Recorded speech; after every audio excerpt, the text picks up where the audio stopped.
Hey, dans cette vidéo, on va aborder le sujet de quel objectif choisir pour réussir vos campagnes de publicité Facebook. C'est parti!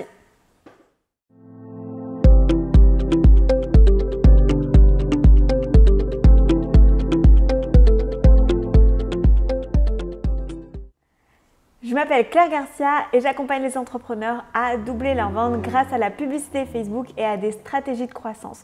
Concrètement, on met en place des systèmes automatiques pour avoir des flux continus de prospects et de clients pour améliorer constamment les résultats. Pour ne rien rater des conseils et des surprises que je vais te partager dans les prochains jours, abonne-toi à la chaîne YouTube et clique sur la cloche pour ne rien rater.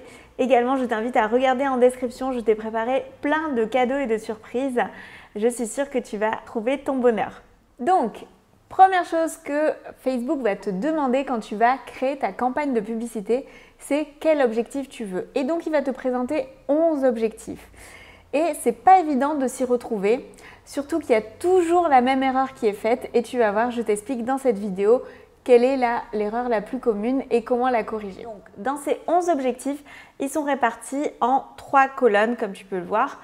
Et donc, les premiers objectifs, c'est en lien avec la notoriété, donc se faire connaître. Et l'objectif, donc, c'est notoriété de la marque et couverture. Ça, c'est un objectif qui peut être intéressant à utiliser quand l'audience, elle est très petite, par exemple, et on a envie de communiquer, ou quand on a un budget assez conséquent et donc on commence par ces objectifs-là. Mais bon, moi, je t'avoue que je ne les utilise pas forcément beaucoup. Je préfère utiliser les autres objectifs, mais voilà, sache que ça existe. C'est plutôt, on montre la publicité pour se faire connaître, pour avoir de la visibilité et c'est l'objectif principal. Passons à la deuxième colonne qui est beaucoup plus intéressante et la troisième est encore plus intéressante, tu vas voir. Donc, deuxième colonne, c'est considération. Considération, en fait, c'est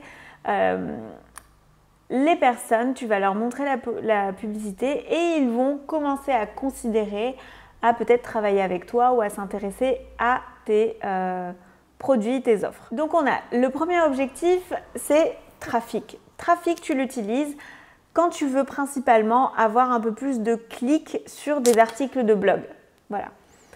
Pourquoi c'est bien précis? Tu verras, c'est des articles vers des articles de blog, c'est plutôt de la visibilité. On reste quand même dans la visibilité. Si tu souhaites avoir des personnes qui s'inscrivent à ta newsletter, ce n'est pas forcément cet objectif qu'il faut suivre. Mais voilà, trafic, garde en tête, si tu as des articles de blog, eh bien c'est tout à fait pertinent d'utiliser ça et d'avoir plus de lecteurs, plus de visiteurs sur ton site internet. Interaction, bon, tu l'as compris, c'est pour avoir des likes, des commentaires sur un post, une publication que tu as sur Facebook ou Instagram. Ou avoir des likes sur ta page, mais encore une fois, avoir des likes sur ta page, pour moi, c'est pas forcément ce qui est le plus représentatif et rentable. C'est pas les personnes qui likent ta page qui vont être tes clients. Donc, à utiliser vraiment en parcimonie, vraiment un tout petit peu. Mais sache que ça existe, mais je ne mettrai pas tout le budget là-dedans. Installation d'application, bon ça c'est si tu as une application, tu peux utiliser cet objectif-là. Vue de vidéo, très intéressant si tu as des vidéos au sein de Facebook. Donc si tu as une vidéo YouTube que tu la mets sur Facebook, ça ne marche pas. Mais si tu as fait un live ou si tu as importé un MP4, une vidéo dans Facebook et que tu as utilisé ça comme une publication, alors c'est intéressant de faire de la publicité pour avoir un peu plus de personnes qui voient ta vidéo. D'accord? Donc ça, c'est super, super intéressant. L'objectif génération de prospects, c'est un objectif qui peut être très adapté pour les personnes qui veulent faire de la publicité, mais qui n'ont pas de site internet ou quand ils n'ont pas d'outils pour gérer ou récupérer les emails.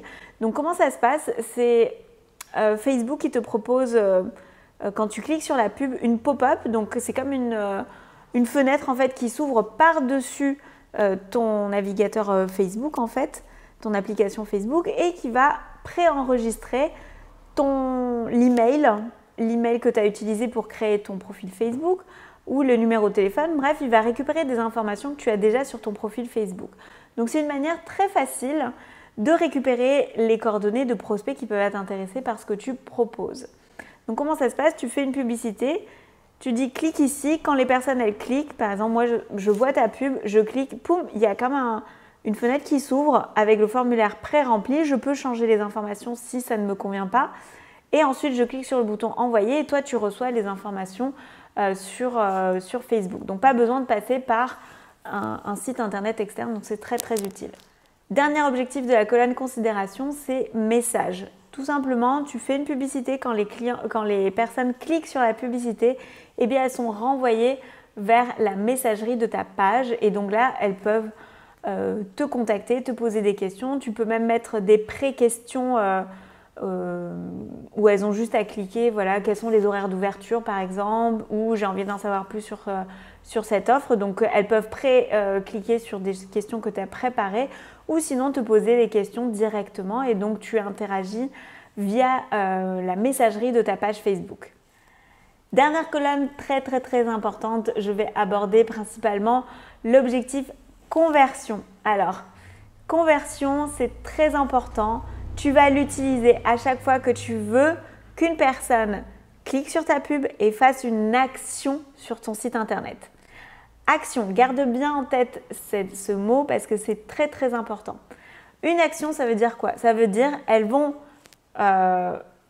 remplir un formulaire avec leurs coordonnées, mail, prénom. Donc ça, c'est une action. Elles ne sont pas juste là en tant que touristes en train de regarder ou visiteurs en train de regarder, de lire un article de blog.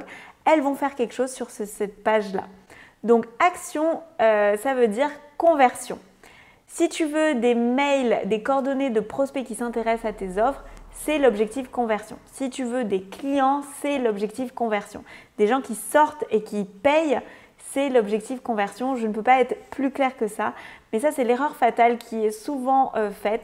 Les gens cliquent sur l'objectif trafic alors qu'ils veulent des clients et ça ne fonctionne ça fonctionne beaucoup moins bien. Je ne dis pas que ça ne fonctionnera pas, mais ça fonctionne beaucoup moins bien. Donc, si tu veux que les personnes fassent une action sur ton site internet, laissent leurs coordonnées ou achètent ton produit, il faut choisir conversion. J'espère que c'est très clair pour toi. Ensuite, les autres ventes sur catalogue, c'est plus pour les sites e-commerce et trafic en point de vente.